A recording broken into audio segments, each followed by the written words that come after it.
គ្នាខ្ញុំឃើញរូបមួយនេះហើយគឺខ្ញុំសង្កេតឃើញ contact lens គាត់គឺស្អាតខ្លាំងមែនតើចាំមើលថាខ្ញុំMoody អាមួយណាដែលស្តៀងមួយហ្នឹងបើសាក់ contact lens មួយនេះអ្នកគ្នាឈ្មោះ Indigo Flannel នេះហ្នឹងហើយទំហំវា 14.2 ជាតិទឹក 55ខ្ញុំប្រើហ្នឹងខ្ញុំយកវាមកលាងជាមួយនឹង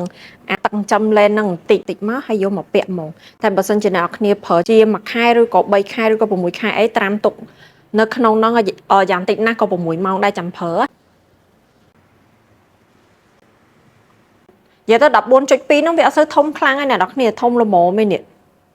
ហើយនេះគឺជាពណ៌ខុសគ្នាភ្នែកខាងឆ្វេងខាងស្ដាំ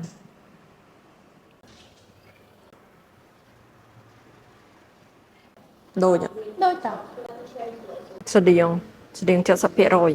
អ្នកគ្នាបើសិនជាស្រឡាញ់ដូចរបស់គាត់គឺខ្ញុំអត់មានដូចទេគាត់ហាមានស្តៀងអញ្ចឹងបើសិនជាអ្នកគ្នាត្រូវការអីគឺអាច inbox មកបានអញ្ចឹងវីដេអូមួយហ្នឹងគឺមានតែប៉ុណ្្នឹងអរគុណបាយបាយ